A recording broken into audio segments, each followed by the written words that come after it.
Welcome. Just thrilled to have you all here. And we're so excited to put on this seminar for you. I'd like to start off first by thanking Rick Chong and Dan Chow, who just spoke at the podium. Rick has been a terrific chair for us all year long and since I've been executive director. He's been there, he's answered all the many questions I've had many meetings with me, had lots of good wisdom and strategic guidance. And I'd also like to thank Dan Chow, our former chair and current board member, because he's been instrumental in sharing knowledge about 1990. So let's all give a round of applause for Rick and Dan.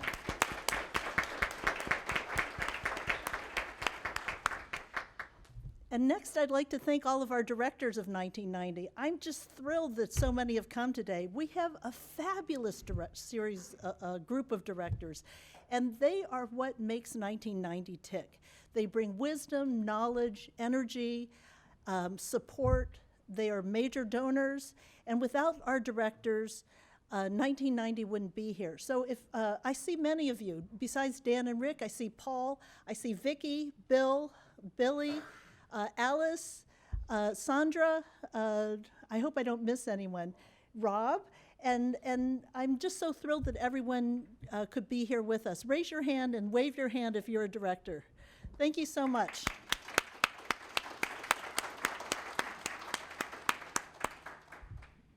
And next, before we launch into China Now, I thought I'd just share with you a quick summary of the other programs that we do so that you can understand what 1990 is all about. And of course, our mission is educating the next generation of Chinese and Americans for greater understanding. But what does that really mean? And what is 1990 all about so that we're pursuing this kind of elusive mission? When I say kind of, it's because it's hard to measure impact. And why is it hard to measure impact? Education is, as we all know, foundational for knowledge. And from knowledge springs compassion and understanding. And so it's very difficult for a foundation such as ourselves to reach the audience that we want to without those of you who are here today are teachers, and you are important to us, and we look at you as our partners in what we do, because we are nonpartisan, we're non-political, and yet we realize that the headlines around us are not necessarily supportive, and we realize that the image of Chinese Americans and Chinese in this country is sometimes good and sometimes not as good as we'd like it to be. So what we at 1990 Institute are trying to do is deliver a nuanced understanding of what it means to be Chinese and Chinese American in this country. And we count on you to help us do that. I like to say that we have our work cut out for us, no matter who is our president, whether it's Trump, but we also had our work cut out for us under Obama. So it's the society that we live in and the world that we live in that we're all enhanced by a greater understanding of each other.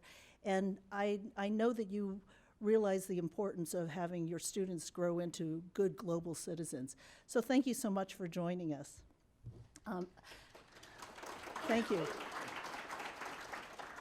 I'd like to just tell you briefly about our other programs, because we love our other programs and we'd love you to be involved in them. One of them is Pen Pal Pangyo. Pen Pal Pangyo is the cross-country matching of similarly aged students in China and the US. And it's a small program to date, but if you have an interest in growing matching your classroom with a classroom in China so that they can communicate through technology, we'd love to do it. And we let the teachers decide how to communicate with each other. So there's no curriculum, we just match you and let the teachers decide. But it's very exciting, and there's a lot of energy behind it. The feedback that we've gotten from teachers to date, and Stephanie's son, I know Stephanie's here. Oh, here's Stephanie. Stephanie has told me that her son's class was one of the first Pen Pal Pangyo's matched classrooms, and it was one of the best things they did all year. So it's a very exciting program. We also have a video contest.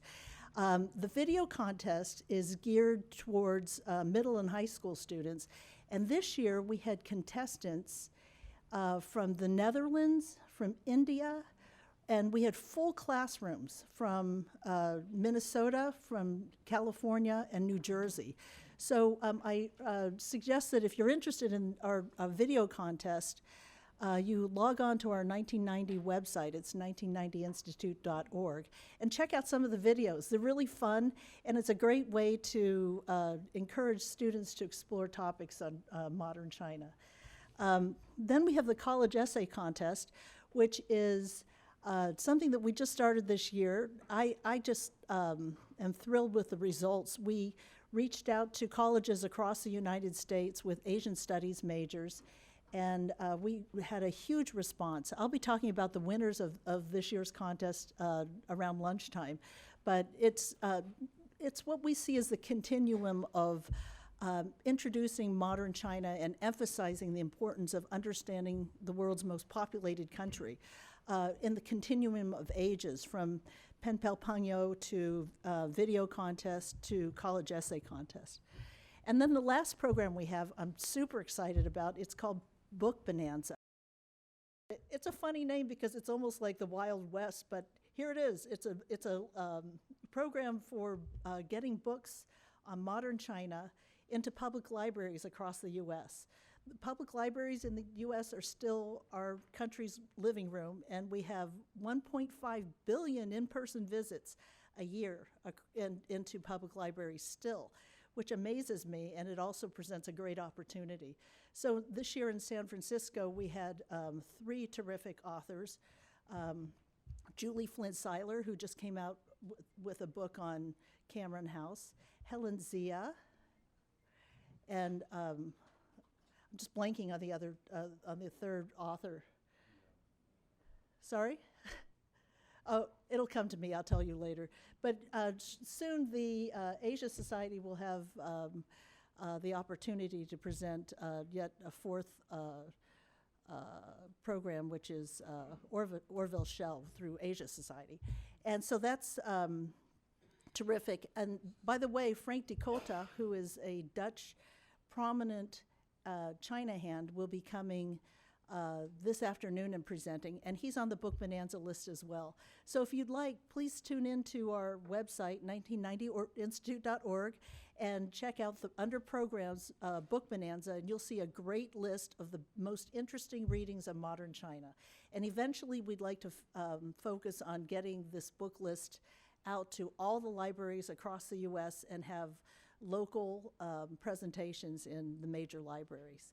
So those are our programs. And of course, there's China Now. And to tell you more about China Now, I have Ruby Ming. Ruby is instrumental to 1990. She has worked tirelessly to help put on today's seminar, and I'm thrilled to have Ruby come to the podium now to tell you some more about today's program. Thank you so much. Good morning, everyone. So great to see you all, and so many familiar faces. I know there are many repeat people, and just going to point out a couple people because I can't help myself. Pat Ajamian, year 7. This is our 7th year, every single year. And Michael Barrowman, where's Michael Barrowman? 7 years, he's back there. So if you have any questions, and there are many other people who've been here multiple times, so if you're new, please feel free to reach out and get to know some of the other attendees.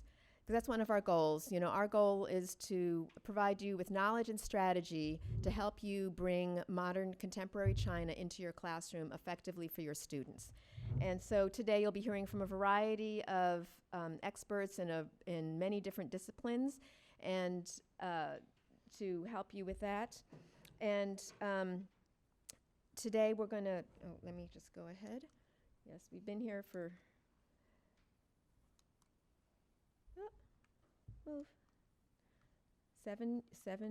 this is our 7th year.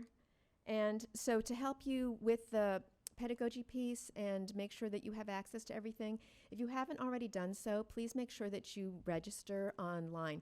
because you might think don't need to, but there are things that only registered users will be able to see, and you'll be able to access those things. So if you haven't done that, do that during one of the breaks. And I just want to make sure that we acknowledge our partners, USC, U.S.-China Institute, our co-sponsor, and we provide, this room is provided to us by the San Mateo County Office of Education. We couldn't do it without them and their staff. I also want to acknowledge our video people from the Santa Clara County Office of Education, Lindsay and Richard. And also we have Devin Hess will be leading the pedagogy sessions later, and he's from UC Berkeley History Social Science Project. And we get our CEUs from San Francisco State University.